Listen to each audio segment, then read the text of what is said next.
तो हमारे साथ अभी जुड़ गए हैं जन स्वराज के संभावित प्रत्याशी सुनील राम जी। आपको बता दूं यह बथनाहा विधानसभा से प्रत्याशी के दौर में लगे हुए हैं।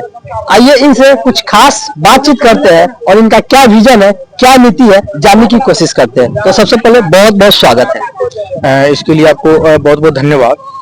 और आपके इस चैनल के माध्यम से बथनाहा विधानसभा निर्वाचन क्षेत्र संख्या 24 बिहार के तमाम प्यारे भाइयों और बहनों को मेरा नमस्कार, आदाब, प्रणाम।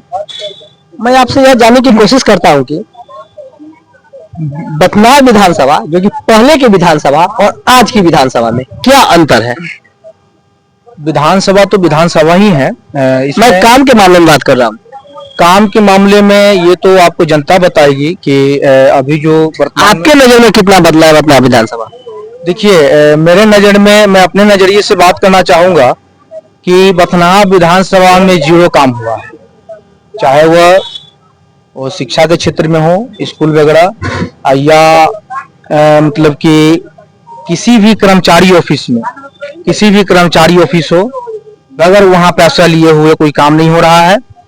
चाहे वह सरकारी हॉस्पिटल जो प्राथमिक स्वास्थ्य केंद्र है, चाहे उसमें हो, सब चीज अस्त व्यस्त पड़ा हुआ है। कहीं जगह पुल पुलिया नहीं बना है, कहीं जगह सड़क टूटी हुई है जी। अच्छा, आप विधानसभा में चुनाव लड़ने के लिए किस विजन से, किस नीति से आए बथनाहा विधानसभा में? देखिए, क्योंकि बथनाहा विधानसभा क्षेत्र का मैं भी हूँ। बथनाहा प्रखंड के बथनाहा पश्चिमी पंचायत में मेरा घर है। तो मेरा जो विजन है वह शिक्षा के क्षेत्र में है। मेरा जो विजन है कि सबको रोजी रोजगार की व्यवस्था होना चाहिए। मेरा जो विजन है वह स्वास्थ्य सेक्टर में हो। मेरा जो विजन है कि बथनाहा विधानसभा क्षेत्र के जो भी लोग हैं, किसी भी कर्मचारी ऑफिस में चले जाए, चाहे वह मानी कि राजस्व कर्मचारी हो, चाहे वह बीडीओ कार्यालय हो, एवरीबॉडी जितना भी है, मानी कि वार्ड से लेकर के प्रखंड लेवल तक, किसी को 1 रुपया नहीं लगे और समय पर सबको काम हो, यह मेरा विजन है। अच्छा, आप जन स्वराज ही क्यों चुने? बहुत सारे पार्टी थे, निर्दलीय आ सकते थे, लेकिन आपने जन स्वराज क्यों चुना? देखिए, जन स्वराज पार्टी के तौर पर बाद में बनी। पहले यह जन स्वराज एक संगठन था। इसमें जन स्वराज पार्टी में राष्ट्रपिता महात्मा गांधी के विचारधारा को जो है कि इसमें सम्मिलित किया गया है। महात्मा गांधी की विचारधारा और डॉक्टर भीमराव अंबेडकर के विचारधारा पर आधारित पार्टी है। और जन स्वराज का नारा है सही लोग सही सोच, इसलिए मैं इस पार्टी को चुना। अच्छा, कुछ जन स्वराज के विजन बताइए जो कि सरकार में आने के तुरंत बाद उसको लागू करेगी। देखिए, विजन तो इसमें है कि पूरे बिहार में सबके लिए अच्छी शिक्षा की व्यवस्था की जाएगी, विश्व स्तरीय शिक्षा की व्यवस्था की जाएगी। जो अभी सरकारी स्कूल की व्यवस्था देख रहे हैं, या प्राइवेट से भी बेहतरीन शिक्षा की व्यवस्था होगी और सबको जो है रोजी रोजगार का व्यवस्था किया जाएगा। 10,000 15,000 के रोजी रोजगार के लिए जो लोग अभी बिहार से पलायन कर रहे हैं, दिल्ली, मुंबई, पंजाब, गुजरात जा रहे हैं कमाने के लिए, वैसे भाइयों को बिहार में ही रोजी रोजगार की व्यवस्था किया जाएगा। अच्छा, आप युवा है और जन स्वराज पार्टी युवा के बारे में क्या सोचती है? क्योंकि बिहार में बेरोजगारी दर काफी ज्यादा है। एक जैसे से देखिए तो सब चीज युवा पर केंद्रित है।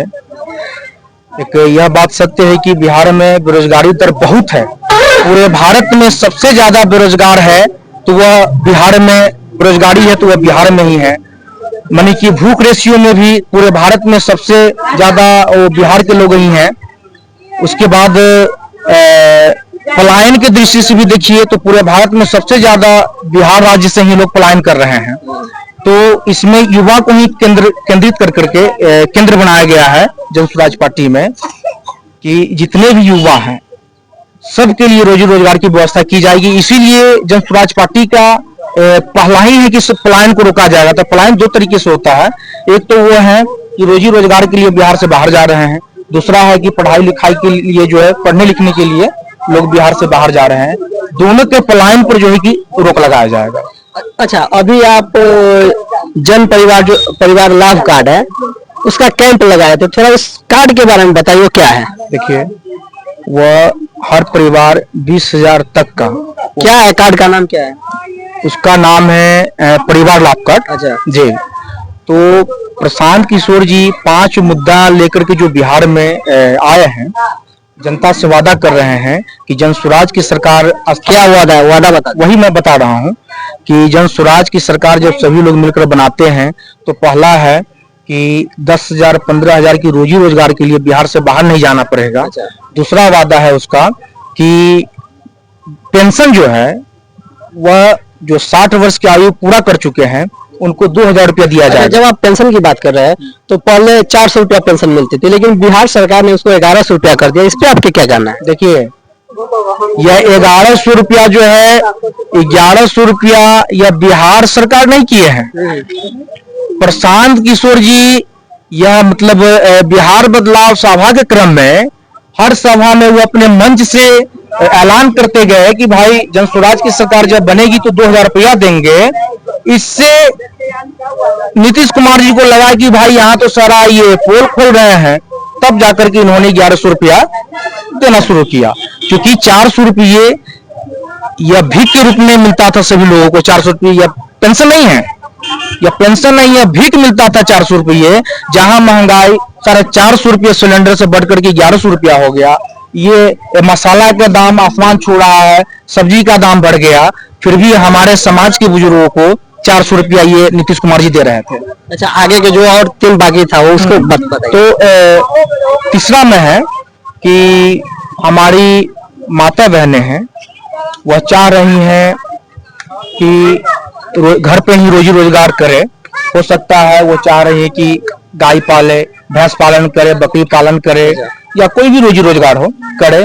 उनके पास पूंजी नहीं है तो उनको साधारण प्रक्रिया के तहत जो है 4% सालाना ब्याज दर पर उनको ऋण जो है लोन उपलब्ध करवाया जाएगा।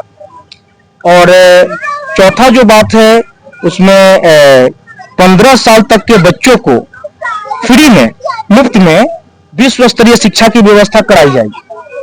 पांचवा है नकदी फसलों की खेती करने वाले किसान भाइयों को फ्री में मजदूर उपलब्ध करवाया जाएगा। ये 5 बातें हैं जिसको गारंटी के तौर पर परिवार लाभ कार्ड के रूप में जो है प्रशांत जी उसको बदल दिए हैं, ताकि लोगों को उस पर विश्वास हो कि नहीं, यह पार्टी सिर्फ मौखिक में हवा ये बात नहीं कर रही। क्योंकि चुनाव के समय में राजनीतिक दल जो है हवा ये बात करते रहे, जैसे हमारी सरकार आएगी तो ऐसा करेंगे। विपक्ष के द्वारा 2500 घोषणा किया गया है, हर एक महिलाओं को देंगे सरकार बनने के बाद।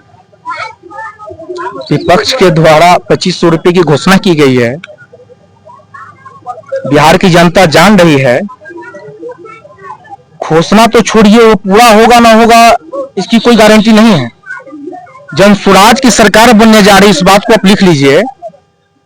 सारा सबका मंत्र धरा का धरा रह जाएगा और जन स्वराज, जनता का सुंदर राज बिहार में स्थापित हो जाएगा। राहुल गांधी इन दिनों बिहार यात्रा पे, वोट चोरी अधिकार यात्रा पे है।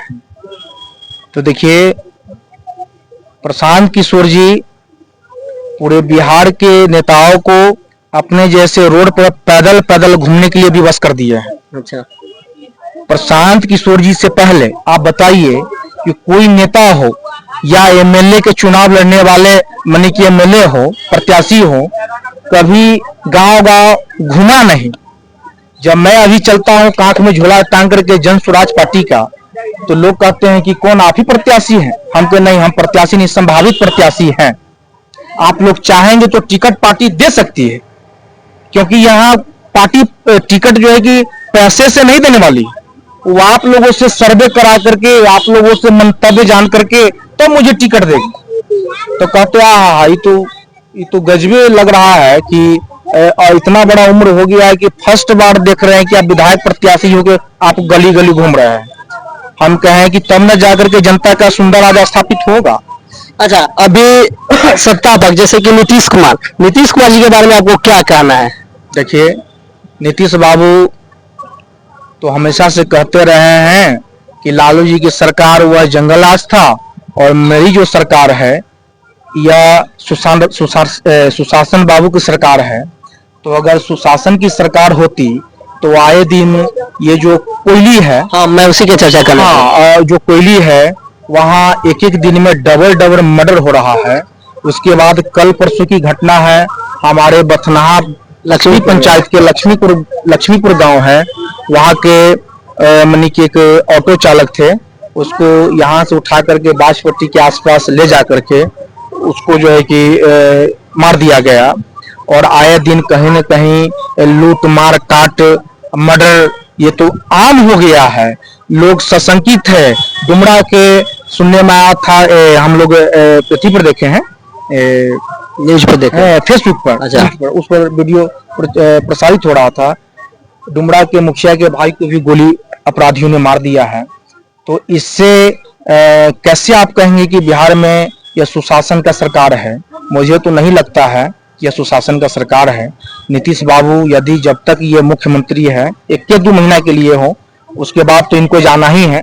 बिहार की जनता यह तय कर चुकी है, क्योंकि बिहार बदलाव सभा जो है, बिहार बदलाव सभा कार्यक्रम प्रशांत जी का चल रहा है, उसमें भीड़ से आप आंक सकते हैं कि लोगों ने 100% जो है अपना मन बना लिया है।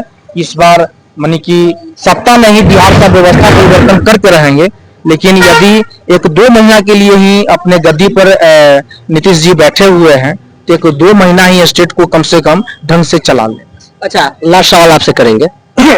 जय स्वराज पार्टी कहती है कि अगर हम सत्ता में आते हैं तो शराबबंदी को हटा देंगे। देखिए, शराबबंदी को हटा देंगे, उसके पीछे कहने का कारण ये है, प्रशांत जी बोले हैं अभी बिहार में शराबबंदी लागू है, लेकिन शराबबंदी है नहीं। शराब का होम डिलीवरी चालू है, दिखता कहीं नहीं है, मिलता हर जगह है।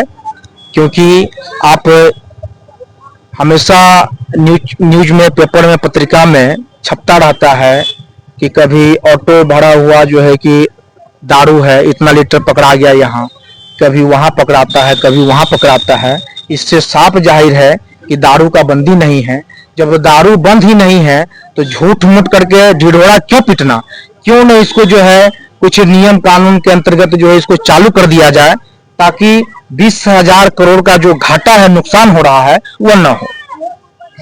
तो चलिए, जुड़ने के लिए, बात करने के लिए बहुत बहुत धन्यवाद। धन्यवाद। तो चलिए, ये वीडियो कहाँ से देख रहे हैं कमेंट करके जरूर बताइएगा। जय स्वराज पार्टी और सुनील राम के बारे में क्या सोचते हैं कमेंट करके जरूर बताइएगा। फेसबुक पेज पे देख रहे हैं तो फॉलो कीजिएगा, यूट्यूब पे देख रहे हैं तो लाइक कीजिएगा, सब्सक्राइब कीजिएगा, वीडियो को ज्यादा से ज्यादा शेयर कीजिएगा। मिलेंगे फिर इसी तरह के वीडियो में, तब तक देखते रहिए हमारे चैनल पब्लिक आर्ट। बहुत बहुत धन्यवाद।